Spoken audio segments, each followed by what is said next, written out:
वसुंधरा news, आपल्या हक्काचे news channel. Jaysingpur येथे उभारण्यात आलेल्या छत्रपती शिवाजी महाराजांचा अश्वारूढ पुतळा आणि संग्रहालयाचे उपमुख्यमंत्री शिंदे यांच्या हस्ते लोकार्पण।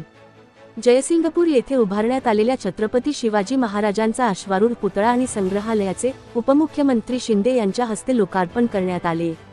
यावेळी ते म्हणाले, राजर्षी शाहू महाराजांनी वसवलेल्या जयसिंगपूरमध्ये छत्रपती शिवाजी महाराजांचा एवढा भव्य पुतळा आणि स्मारक उभारले जात आहे, म्हणजे खरं तर इथल्या नागरिकांसाठी आजचा दिवस म्हणजे दिवाळी आहे।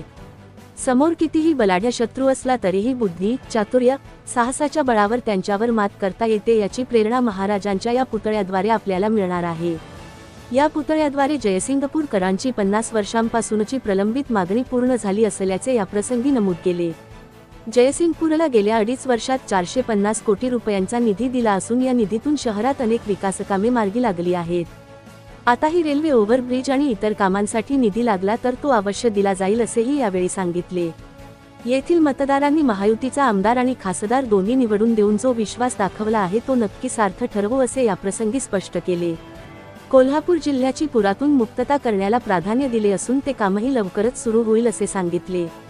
पहलगाम हल्ल्याला जे कुणी जबाबदार असतील त्यांना सोडले जाणार नाही। देशाचे लोकप्रिय पंतप्रधान नरेंद्र मोदीजी आणि गृहमंत्री अमित शाह दहशतवादाला जशास तसे प्रत्युत्तर देतील। हा नवा भारत असून घुस के मारेंगे ही सर्व देशवासियांची भावना आहे। त्यामुळे पाकिस्तानला नक्की अद्दल घडवली जाईल असेही यावेळी बोलताना उपमुख्यमंत्री शिंदे यांनी स्पष्ट केले।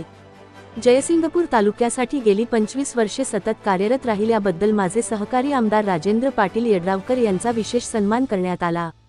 तसेच त्यांना जन्मदिनाच्या शुभेच्छा दिल्या। तसेच कोल्हापूर जिल्ह्यातून उल्लेखनीय कामगिरी करणारे तरुण तरुणींनाही या कार्यक्रमात गौरविण्यात आले। यावेळी कोल्हापूरचे खासदार श्रीमंत शाहू महाराज छत्रपती, आरोग्य तथा कोल्हापूर जिल्ह्याचे पालकमंत्री प्रकाश आंबेडकर, खासदार धैर्यशील माने, माजी खासदार संजय मंडलिक, आमदार राजेंद्र पाटील यड्रावकर, चंद्रदीप नरके, अशोकराव माने, किसन वानखेडे, माजी आमदार सुजित मिळचेकर, जिल्हाप्रमुख राजेंद्र माने, गोकुळचे संचालक संजय पाटील यड्रावकर आणि जिल्हा प्रशासनातील सर्व प्रमुख अधिकारी, कर्मचारी तसेच शिवसेना पदाधिकारी, शिवसेनेक मोठ्या संख्येने उपस्थित होते। चॅनलला सबस्क्राइब करा आणि परिसरातील ताज्या घडामोडी सर्वात आधी बघण्यासाठी बेल आयकॉनला क्लिक करा।